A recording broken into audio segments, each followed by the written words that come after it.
Hi everyone, welcome to my channel. I will be reading books on this channel, and I'm going to be reading one of my favorite books ever since I read it in 7th grade, The Outsiders by S.E. Hinton. It has 12 chapters, but I will be reading half of a chapter per video, and I will be uploading one video every single day. So this is the first half of chapter 1 of The Outsiders.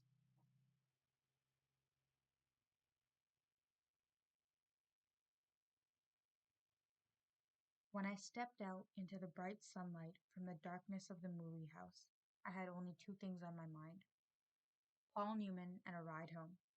I was wishing I looked like Paul Newman. He looks tough, and I don't, but I guess my own looks aren't so bad.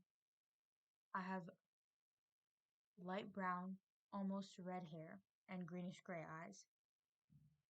I wish they were more gray, because I hate most guys that have green eyes. But I have to be content with what I have. My hair is longer than a lot of boys wear theirs, squared off in the back, and long at the front and sides. But I'm a greaser, and most of my neighborhood rarely bothers to get a haircut. Besides, I look better with long hair.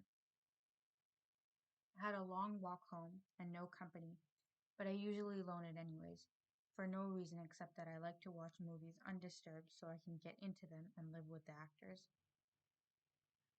When I see a movie with someone, it's kind of uncomfortable, like having someone read your book over your shoulder.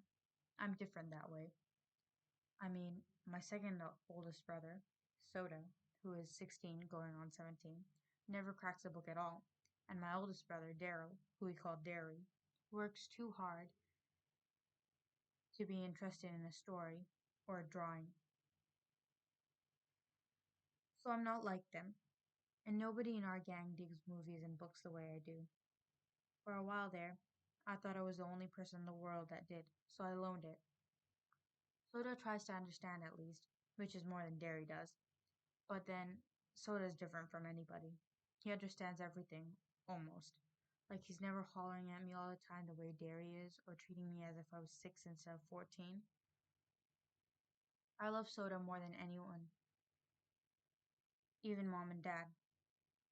He's always happy-go-lucky and grinning, while Derry's hard and firm and rarely grins at all. But then, Derry's gone through a lot in his 20 years, grown up too fast. Soda Pop will never grow up. I don't know which way is the best, but I'll find out one of these days. Anyways, I went on walking home, thinking about the movie, and then suddenly wishing I had some company. Greasers can't walk alone too much, or they'll get jumped. Or someone will come by and scream, "Greaser," at them, which doesn't make you feel too hot, if you know what I mean. We get jumped by Soch. I'm not sure how you spell it, but it's an abbreviation for socials. The jet set, the West Side rich kids. It's like the term greaser, which is used to class all us boys on the East Side. We're poorer than the Socs and the middle class. I reckon we're wilder too. Not like the Socs who jump greasers and wreck houses and throw beer blasts for kicks and get editorials in the newspaper for being a public disgrace one day and an asset to society the next. Greasers are almost like hoods. We steal things and drive old souped-up cars and hold up gas stations and have a gang fight once in a while. I don't mean I do things like that. Derry would kill me if I got into trouble with the police. Since Mom and Dad were killed in an auto wreck, the three of us gotta stay together, but only as long as we behave. So Soda and I stay out of trouble as much as we can, and we're careful not to get caught when we can't.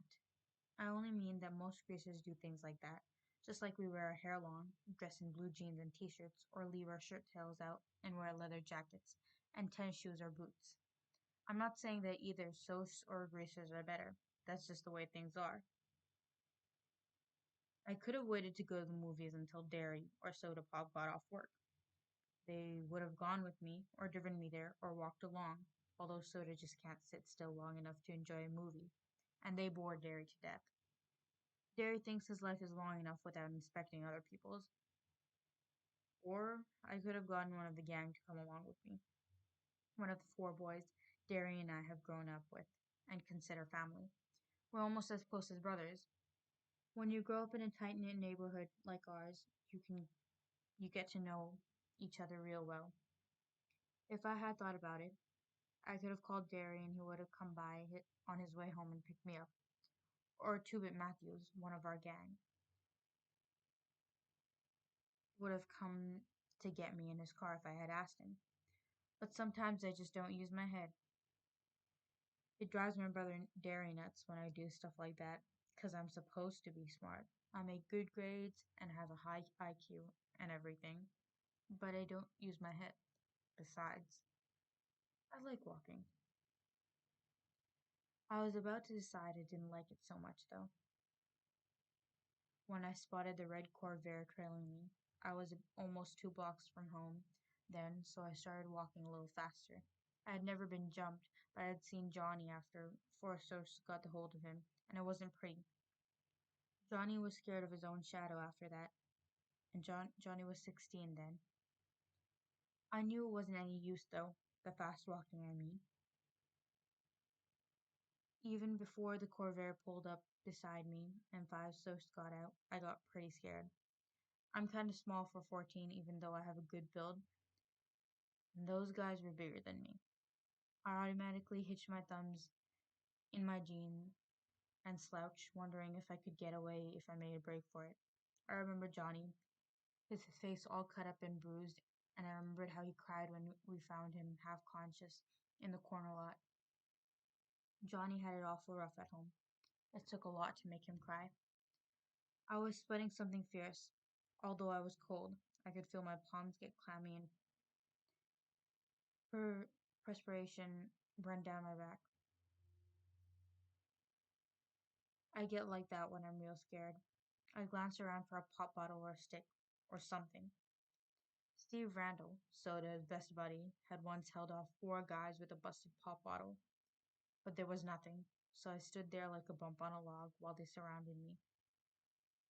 I don't use my head. They walked around slowly, silently, smiling. Hey, Grease, one of them said, in an overly friendly voice. We're gonna do you a favor, Grease.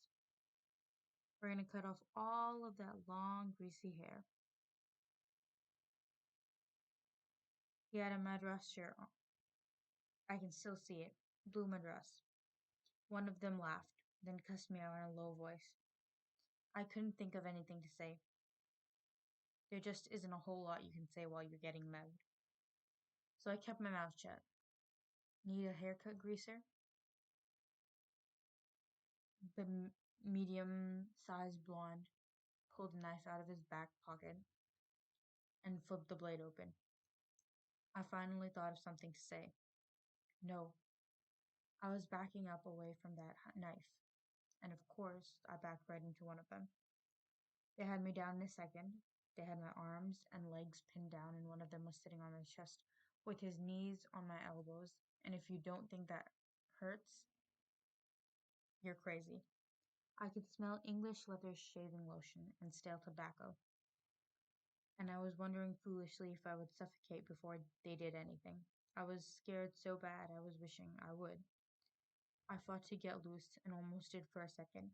Then they tightened up on me, and the one on my chest slugged me a couple times, so I lay still, swearing at them between gasps. A blade was held against my throat. How'd you like that haircut to begin just below the chin?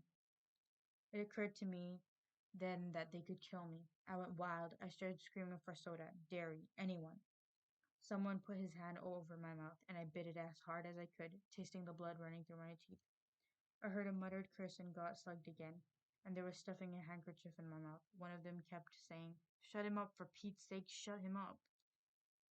Then there were shouts and pounding of feet, and the Sosha jumped up and left me lying there, gasping.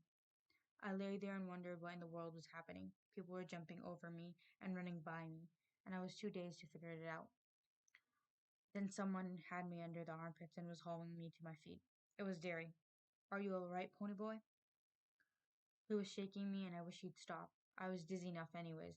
I could tell it was Derry, though, partly because of the voice, and partly because Derry's always rough with me without meaning to be. I'm okay. Quit shaking me, Derry. I'm okay. He instantly stopped. I'm sorry. He wasn't really. Derry isn't ever sorry for anything he does.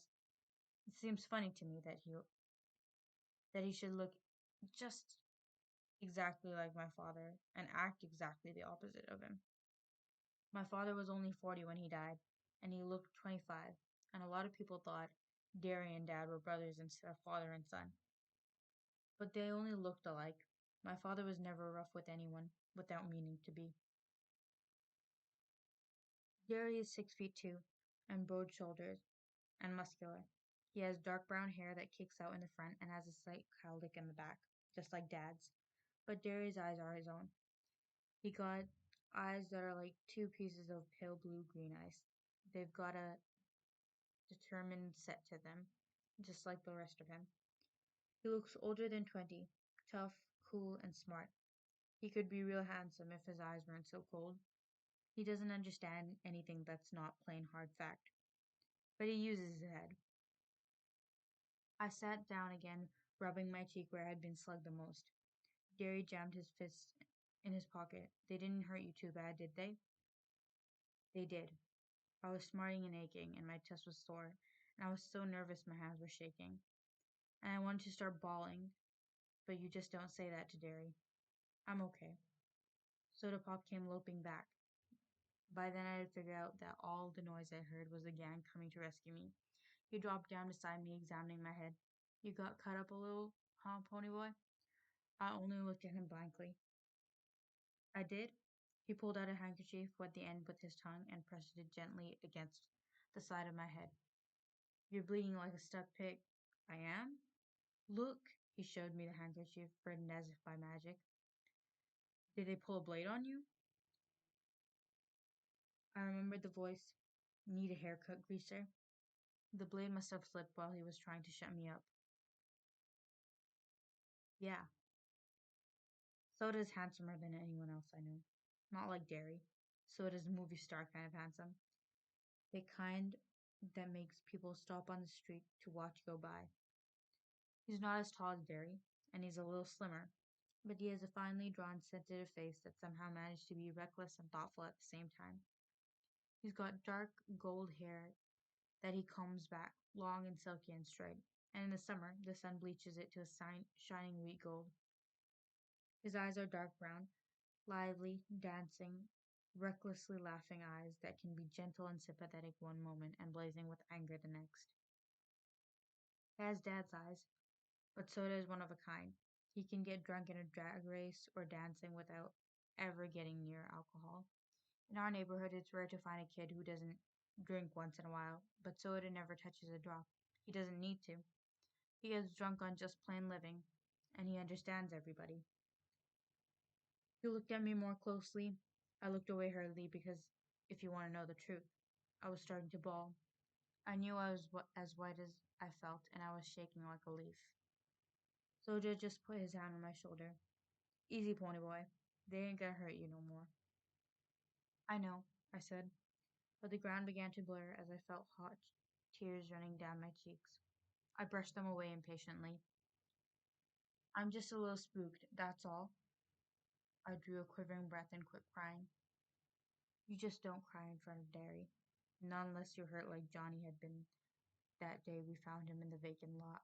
Compared to Johnny, I wasn't hurt at all. Soda rubbed my hair. You're an okay kid, Pony. I had to grin at him. Soda can make you grin no matter what. I guess it's because he's always grinning so much himself. You're crazy, Soda. Out of your mind. Derry looked as if he'd like to knock our heads together. You're both nuts. Soda merely cocked one eyebrow, a trick he picked up from Two-Bit. It seems to run in the family. Derry stared at him for a second, then cracked a grin. Soda Pop isn't afraid of him like everyone else, and enjoys teasing him. I'd just as soon tease a fully grown grizzly.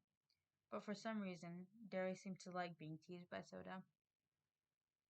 Our gang had chased the Soch to their car and heaved rocks at them. They came running towards us now, four lean, hard guys. They were all as tough as nail and looked it. I had grown up with them, and they accepted me even though I was younger, because I was Derry and Soda's kid brother, and I kept my mouth shut good.